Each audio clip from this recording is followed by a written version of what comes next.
So where are we right now with our indebtedness? I mean, how long do you think it's going to take? How many generations do you think it's going to take to dig out of this?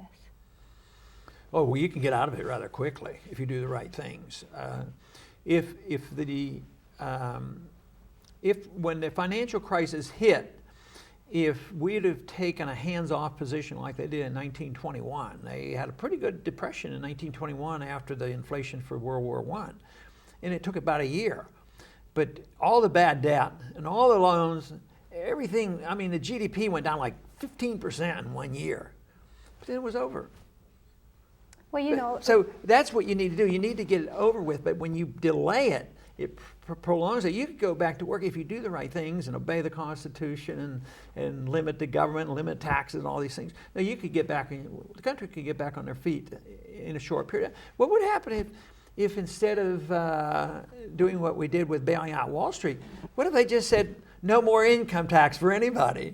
Boy, people would have been eager. I'll work for anything, and no taxes on this, you know, and business people would have been doing all kind of things. But of course, that would have been the right thing to do.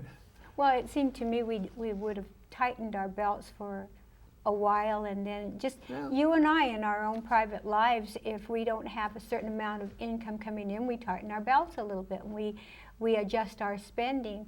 But Congress never seems to be concerned about adjusting spending. No, because they've all been taught Keynesian economics, and Keynesianism teaches that if there's a slowing down in the economy, it means the government isn't spending enough money. So, and debt is good. Debt is good. Government debt is good. But your analogy is exactly right. If an individual overspends and overborrows, and the bank says, we're not going to loan you any more money, and it looks like they're facing bankruptcy, they have to cut spending, they have to pay down their debt, and they have to work harder. And they can work their way out of it. But governments have been taught to do exactly the opposite. And that has to be resolved. That's why I talk a lot about Austrian free market economics, and that's a system of economics taught by Mises and Hayek and Rothbard and Sennholz and others. And that's been around for 100 years. All their predictions have been right, and more people are understanding this than ever before. During the Depression, Keynesianism took over, although at the time they still knew about free markets, but they were totally rejected.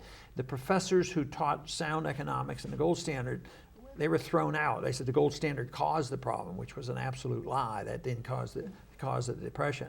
But right now, there's a groundswell in interest in sound economics, and it's the internet that's really helped us. But when I go to campuses, and I might even find out while I'm here talking to some young people, I might be able to get responses from there that they already know something about Austrian free market economics. I think they'll certainly know something about the Federal Reserve. You're so right about the internet. I mean, look at what you did. It's phenomenal on the internet. It's a great weapon. And practically every night we watch you, we watch Napolitano, we watch Thomas Woods, and there's so much now being taught about economics that young people, well, that no people had access to unless they were this is the why library. there's no regulation on the internet that I'll vote for. And sometimes it's awfully tempting because they'll say, well, there's some bad stuff on the internet. It's sort of like, how do you protect freedom of speech? Well, you protect freedom of speech not because of non-controversial speech, you protect freedom of speech for controversial speech. But if they bring up some really ugly stuff or sexual stuff, you say, oh, you got to do this. But that opens up the door to censorship. And that's why I don't want the government involved in regulating the internet. And that means, yes, there's going to be tough stuff on the internet. But you know, with technology and all, parents have a responsibility. You have technology to blank some of that stuff out. Just like in the old days, there were books. Parents should have had influence on what books their kids read and what movies they go to and all these things. I'd agree one thing, though. It's tougher today to raise children than probably when I was raising our kids, just in the last 30 years. I mean, the exposure is tough. Parents have a real challenge. They do. To assume that responsibility to see that their children are exposed to the proper things. I was reading the 2009 Cybersecurity Act, and that caused me concern because if I read that correctly, and I read through it several times, seems to me that will give the government an opportunity to go into private computers. And they were talking about public-private partnerships. It's always good reasons. It's always to protect privacy, Always but to they're going to do that. But I'm concerned about it. In the 70s, they had this Bank Secrecy Act. Oh, that sounds good. We're going to have bank secrecy. But it wasn't. It was to give up all your privacy and all your financial transactions.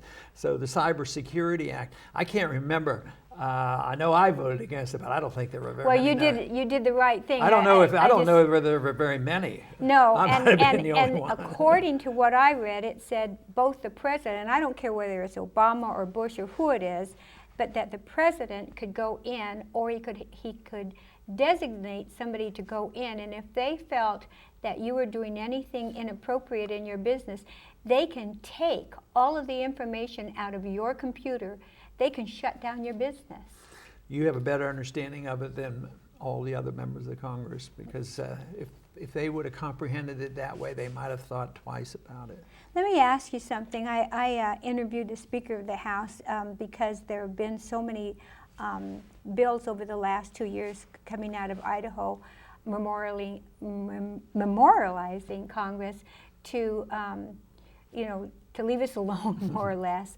And I asked them, well, why don't we just say no to the feds on the money that comes in here? Like we took the Garvey bill, we paid $43 million just in interest on that 1 year, just in interest.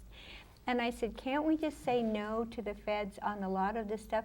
And he said they really want to, but it's very, very difficult. It's like, an addict, I guess. Politically, it's hard, and in the short run, there seems to be benefits. If they want to give you $10 million to build something, how can you turn it down? They've taken our money.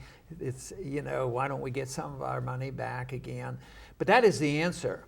And that's going to come because the government as the days and months go on, the federal government is going to be seen as more apt. And when this currency crisis comes, just sending your money won't help that much because it's not going to buy anything and it's going to obligate you more. People now will weigh, oh, you mean there's obligations? I lose something when I take money? Yes, you lose your sovereignty. You become dependent on the government. So I think more and more people will turn it down.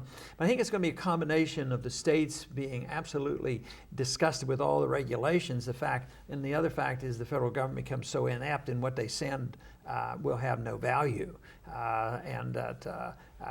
I think you won't see laws, federal laws are saying, now we are legalizing nullification. It's not going to happen. But nullification, I call it de facto nullification. People will just, they'll just walk away from it. And the states say, don't do it. We're going to do it. And then if that's massive, if there's a massive rebellion, what are they going to do? Lock up all the governors? Yeah. Yeah.